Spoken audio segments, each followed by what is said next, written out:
A'udzubillahi minasyaitonirrajim. Bismillahirrahmanirrahim. Alhamdulillahirabbil alamin.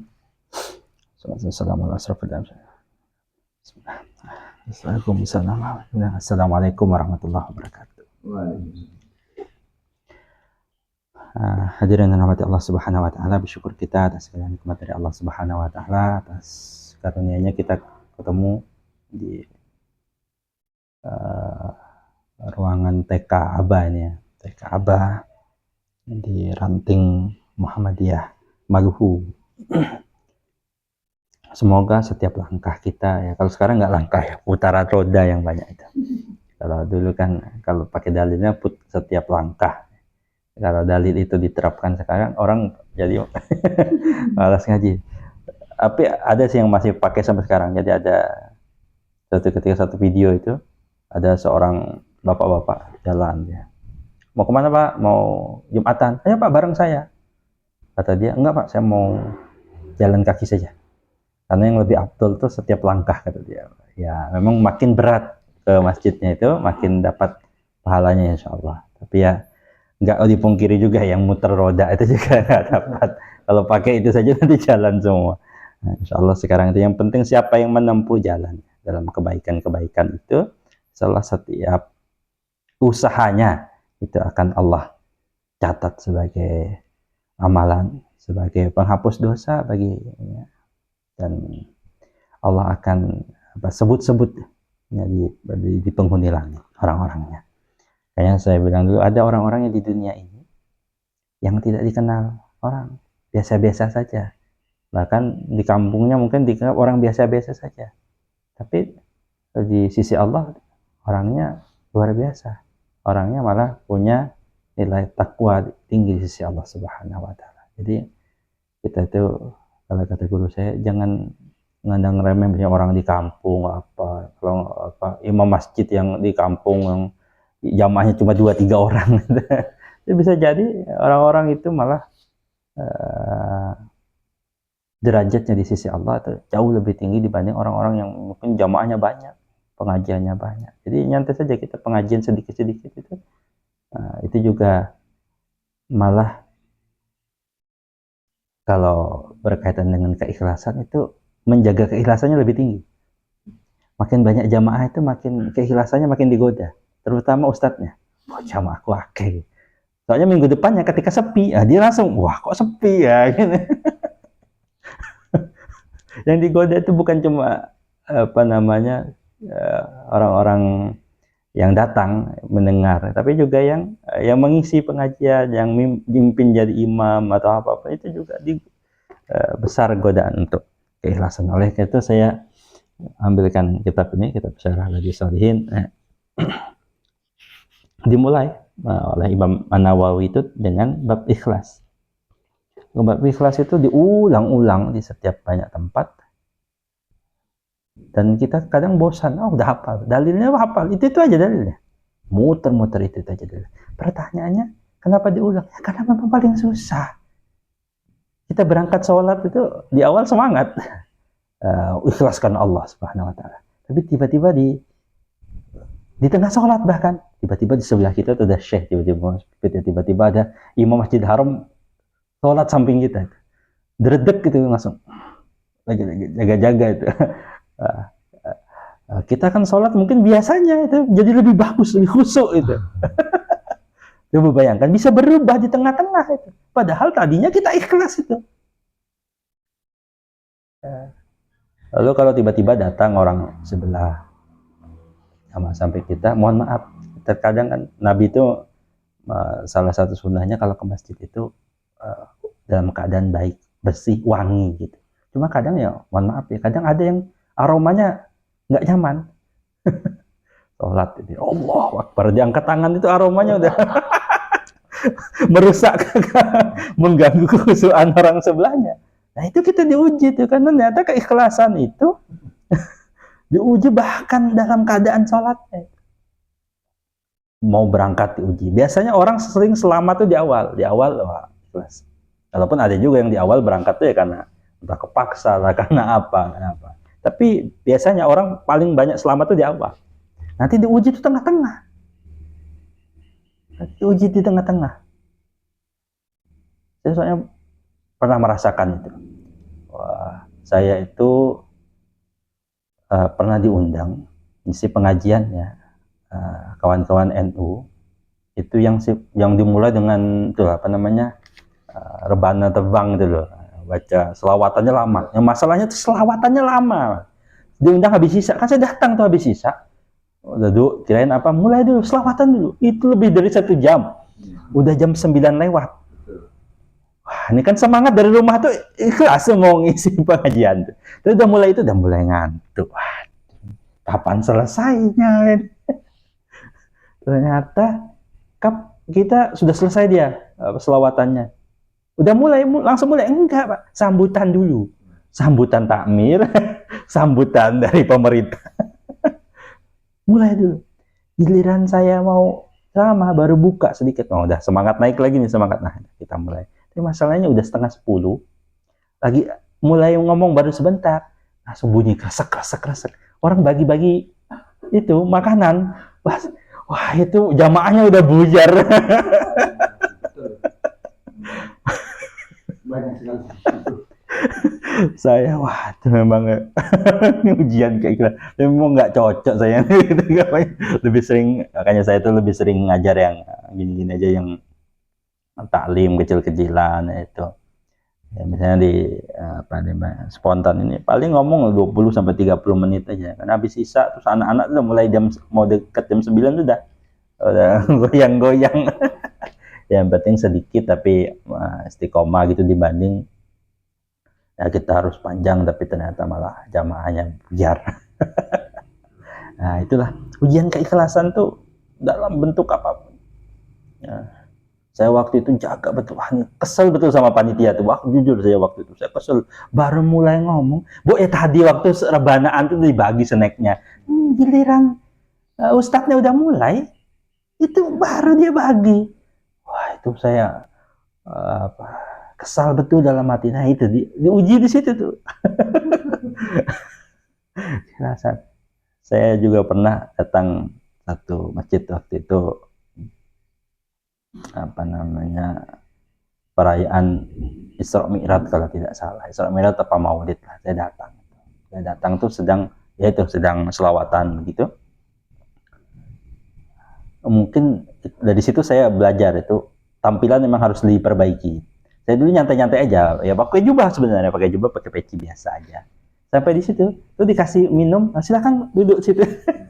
Silakan duduk sama peserta itu. Saya penceramah itu.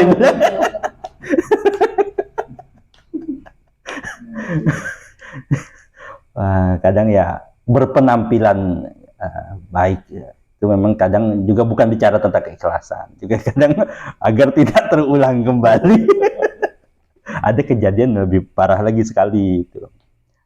Jadi di jamaah subuh di salah satu masjid lah, gitu. Saya sudah datang. Tapi memang waktu itu saya gantikan almarhum bapak saya. Datang loh, saya duduk sudah paling depan di belakang imam. Selesai pengajian, panitianya udah terus ngomongin. Ya karena ustadznya tidak datang, kita minta ustadz ini ya, yang orang takmirnya menggantikan. Saya sudah dari depan. Saya sudah WA panitianya, saya sudah hadir di masjid. Masih aja, wah rasa muangkel kata-kata. Itu godaan, jujur saja kan, ya gimana? Subuh, saya dulu waktu rumah saya di Pontan dulu. Pontan sini, kotanya lewat sini kan, ini Ketenggarang lewat sini. Subuh bayangkan, sebelum subuh lewat sini, biar bisa subuh di situ. Sampai di situ, ustadznya nggak datang. Kejadian nyata. Ya begitu memang, ternyata ujian keimanan itu, keikhlasan itu modelannya banyak macam-macam lah. Ya kadang kita rasa tidak dihargai, kadang gini. Cuma intinya ternyata satu, makin kita berharap sama makhluk, makin kita nanti akan kecewa. Oleh karena ikhlas itu intinya berharap hanya kepada Allah. Dan dalam surah Al-Bayyinah itu sering kita baca, A'udzubillahi minasyaitonirrajim, Bismillahirrahmanirrahim.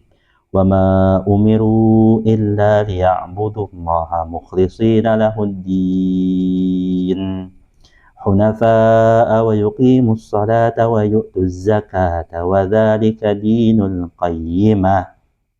Dan mereka tidak diperintah melainkan supaya mereka beribadah kepada Allah dengan apa? Dengan ikhlas, semata-mata demi berbakti kepadanya dengan berlaku yang lurus, hanif.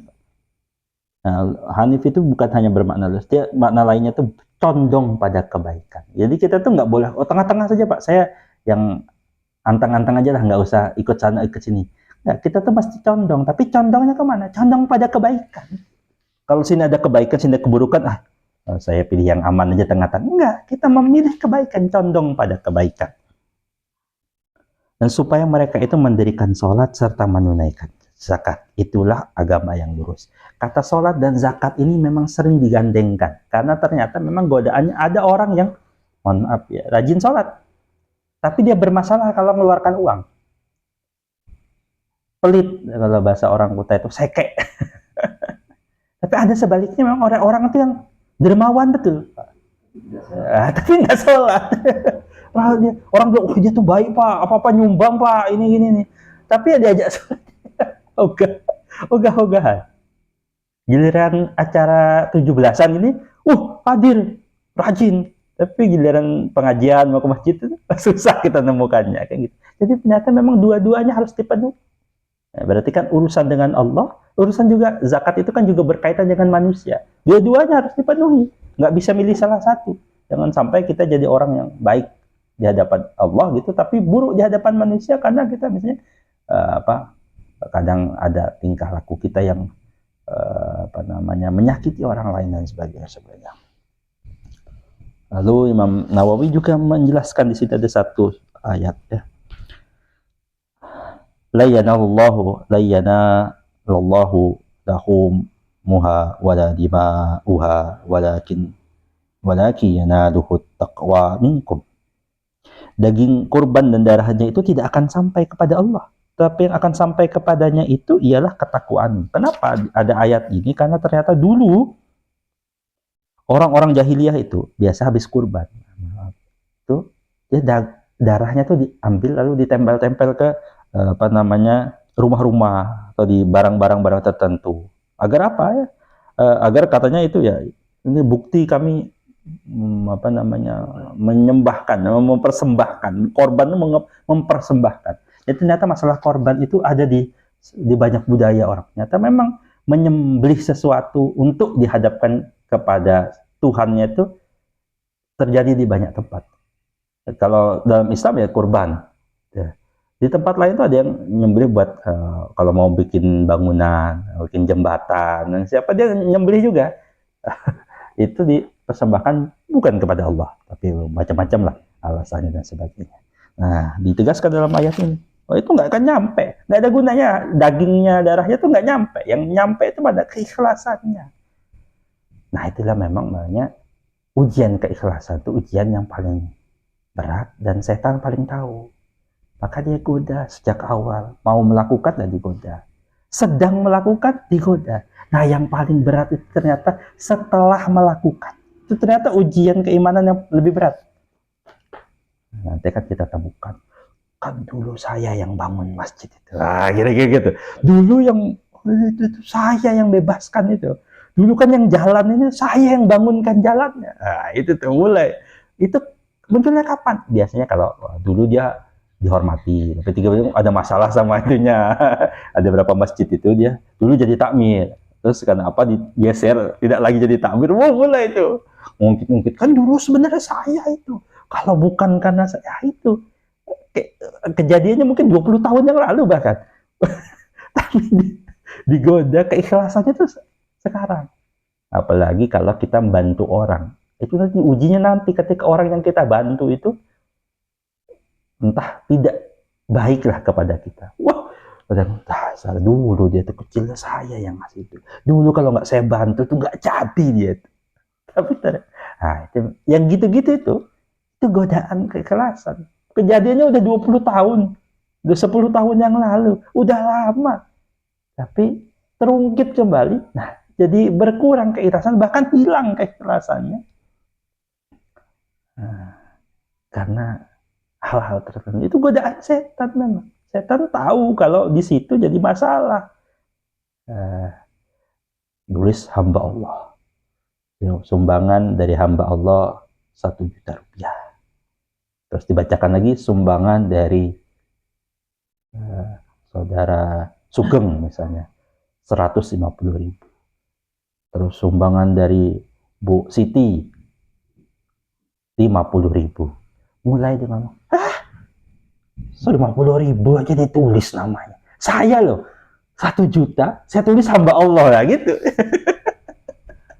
Saya itu kadang nggak ngomong ke orang, ngomongnya di hati tuh. Saya tuh 100 juta nggak saya tulis tuh, saya tulis hamba Allah saja. Nah itu tuh. Ini godaannya nggak gampang. 50.000 aja banyak. Banyak gaya misalnya gitu ya. Hanya ini memang ujian keikhlasan itu memang bukan suatu hal yang mudah, makanya di banyak kita para ulama membahas itu tentang bicara tentang keikhlasan ini. Nah, salah satu hadis yang paling terkenal kan kita hafal itu ya sering diulang-ulang itu innamal a'malu binniyat. Karena amal itu dikarenakan niatnya. Ada satu cerita nih unik nih. Suatu ketika anak angkat Nabi. Nabi itu punya anak angkat tapi bukan dinasabkannya. Dulu sempat dipanggil namanya Zaid bin Harisah. Dulu zaman jahiliyah sempat dipanggil Zaid bin Muhammad karena dianggap anak angkatnya Nabi. Lalu turun ayat jarang nggak bisa. Nasab itu harus tetap ke bapaknya. Jadi tetap dipanggil Zaid bin Harisah. Tapi memang statusnya itu anak yang dirawat Nabi yang dianggap sebagai anak sendiri. Dianggap saja, tapi secara nasab tidak. Nah, suatu ketika Zaid bin Harisah ini mau infak, dia membawakan kuda. Mohon maaf, Zaid ini bukan orang kaya.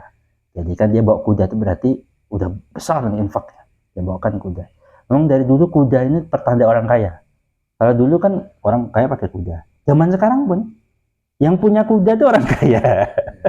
Kudanya bisa harga 1 M kalau punya Pak Prabowo itu. Kalau zaman itu. Ternyata berganti mobil kan itu tetap yang lebih mahal sekarang itu malah jadi kuda. Jarang orang punya kuda. Nah, itu mengasih kuda. Dibawa ke Nabi, kasihkan kuda nih untuk jihad fisabilillah.